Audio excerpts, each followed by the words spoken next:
Hola, soy Darío Luna. Bienvenidos a Educación Bolivia Online.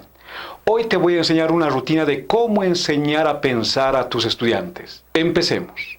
Repetir un contenido de un tema determinado no es saber pensar, es repetir. Reproducir una ideología por medio de los contenidos temáticos no es saber pensar, es reproducir una ideología. Copiar un texto de un tema determinado no es saber pensar, es copiar. Establecer un diálogo con el otro no es saber pensar, es conversar. Las rutinas del pensamiento como el método Lippmann o las estrategias de pensamiento son modelos que puedes utilizar para promover el pensamiento crítico y creativo de tus estudiantes. Mi oponente dice, nada que erosione la ley puede ser moral. Pero la ley no reina en el sur racista, no cuando a los negros se nos niega un techo, se nos rechaza de escuelas, hospitales y no cuando somos linchados. Estas actividades que poseen las rutinas o las estrategias de pensamiento tienen el único fin de desarrollar el adecuado pensamiento del sujeto estudiante. René Descartes decía que una sociedad con más filósofos es una sociedad más civilizada. Entonces, ¿crees que es necesario enseñar a los estudiantes a saber pensar? Por supuesto que sí. Desde ese punto de vista te comparto la siguiente rutina de pensamiento dividido en 3 pasos sencillos: la lectura, relación y análisis, y la escritura crítica o creativa. 3 pasos. Estos 3 pasos tienen un solo sentido, el de la operatividad, es decir, que haya acción o uso de la razón desde el inicio hasta el final de la rutina. ¿Quieres conocerlo? Ponte cómodo y empecemos. Primer paso, la lectura. Cualquier texto estratégico puede servir para esta rutina. Te explicaré 4 de ellas. 1. La lectura de cuentos. Vas a entregar a tus estudiantes un cuento breve. Una vez terminada la lectura, tú como docente les vas a hacer preguntas para saber si tus estudiantes han entendido el cuento. Para concluir, les dices a tus estudiantes que escriban una pregunta abierta sobre el cuento. Posteriormente deben pasar a responder las preguntas de forma oral, tomando en cuenta un orden o una estructura argumentativa. Ejemplo de pregunta de comprensión: ¿por qué la madrastra de Blancanieves es mala? Respuesta: 1. Porque ella quería ser la única que quería ser la más bella dentro de su reino. 2. Porque Blancanieves era una princesa muy hermosa y estaba dentro del reino de la madrastra. 3. Porque la madrastra tenía envidia de la belleza de Blancanieves. Ejemplo de pregunta abierta: ¿será importante la belleza física en una persona? Argumento 1. No es importante porque la belleza es pasajera. Argumento 2. Lo más importante es la belleza interior, ser buenos o tener valores. Argumento 3. Lo más recomendable es mantener un equilibrio. Se debía cuidar el cuerpo, pero también el espíritu o el carácter. Recomendación: acostúmbrale a tus estudiantes a que desarrollen los argumentos en 2 o 3 o más párrafos para su explicación. Ojo, que la pregunta abierta y los argumentos lo tienen que hacer los estudiantes. 2. Lectura de fábulas. Las fábulas son más breves, sin embargo requiere de un esfuerzo mental para saber cuál es la moraleja. Aquí tus estudiantes tienen que ser los protagonistas en descubrir o encontrar la moraleja de la fábula. Esto es un buen ejercicio para hacer uso del pensamiento. Cada estudiante debe descubrir o encontrar la moraleja y decirlo de forma oral. Posteriormente, eso que ha dicho, si está correcto, lo debe escribir en unas líneas o en un párrafo. Ejemplo de escritura de la moraleja. En la fábula La liebre y la tortuga se encuentra la siguiente moraleja: que esta fábula nos enseña que, aunque lentamente, el trabajo duro, la perseverancia, la constancia y el esfuerzo nos lleva a alcanzar nuestras metas.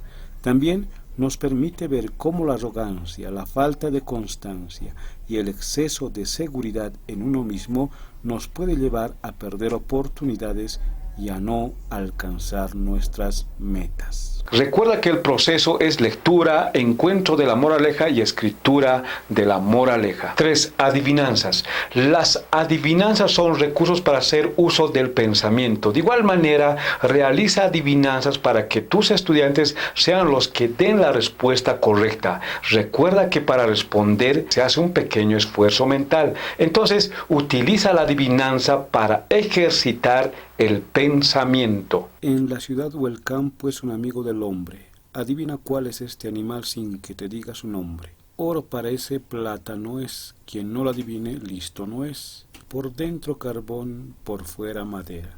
En tu estuche voy a la escuela. Este ejercicio de la adivinanza siempre tiene que ser dicho de forma oral, desde el inicio, que es la adivinanza, hasta el final, que es la respuesta de la adivinanza. 4. Observa una pintura o un paisaje. Que los estudiantes observen una pintura o un paisaje y luego haz que respondan una de las siguientes preguntas. ¿Qué nos dice la pintura o el paisaje que estás viendo? ¿O de qué trata la pintura o el paisaje? Responder requiere de un grado de interpretación o esfuerzo mental. Veamos la siguiente pintura. ¿De qué trata? Bueno, dejémosle ahí. Recuerda, el estudiante debe decir la respuesta de forma oral. Segundo paso, relación, análisis. 1. Relacionar experiencias. Después del primer paso, que es el de la lectura, que tus estudiantes relacionen la historia del cuento, fábula, adivinanza o pintura con otras experiencias vividas, escuchadas o conocidas. Esa relación permitirá que los estudiantes comprendan mejor el cuento, fábula, adivinanza o pintura. 2. Profundizar el tema. Profundiza las ideas que se encuentran en las lecturas, haciendo uso de otros textos o referencias para que el estudiante sepa hasta dónde puede llegar la lectura de un cuento. Ojo, utiliza la profundización y la ampliación, la verticalidad y la horizontalidad para que el estudiante se acostumbre a realizar ese tipo de estudios de una lectura. Profundizar y ampliar. 3. Sacar conclusiones. Después de la discusión, análisis, ampliación y profundización, enséñales siempre a tus estudiantes a realizar o sacar conclusiones. Primero que digan oralmente las conclusiones y luego que pasen a escribir puntualmente cada una de las conclusiones. Recuerda que tú eres guía, orientador y por eso mismo no debes ser el que dé las conclusiones, sino tus estudiantes. Tercer paso, escritura crítica o creatividad. 1. Escribir diferentes preguntas. Una vez hecho la lectura, los estudiantes tienen que aprender a escribir preguntas abiertas de los cuentos, fábulas, adivinanzas o pinturas. Luego deben responder las preguntas. Para ello deben intercambiar las preguntas. La capacidad de responder nos indicará el nivel de pensamiento del estudiante, que por supuesto no debe limitarse a preguntas y respuestas de un me gusta, qué lindo es o qué bonito es, etc. Las respuestas deben ser profundas y amplias. Recuerda que primero debe ser dicha oralmente la respuesta y posteriormente deberá escribirlo. En la escritura, el argumento de la respuesta obviamente será mejorado o pulido. 2. Escribir opiniones, oraciones o dibujos. Recuerda enseñar la dialéctica, que es oposición, permite mayor diferencia de opinión y por lo tanto un aporte intelectual sobre la lectura. Este ejercicio de la escritura permite a la larga escribir textos críticos y creativos. Las oraciones, dibujos o la opinión misma no debe ser reproducción de los textos leídos, sino una crítica a lo leído. Conclusión. Esta estrategia de lectura, relación, escritura, se convierte obviamente en una rutina de pensamiento. Por lo tanto, tú puedes hacer uso en el momento que tú lo veas necesario, pero no lo tienes que hacer por una sola única vez, sino que debe perdurar en el tiempo para que el estudiante adquiera ese hábito del saber pensar adecuadamente. Eso sería todo por hoy. Si te ha gustado el vídeo, compártelo, suscríbete y nos vemos en la próxima. Bye bye.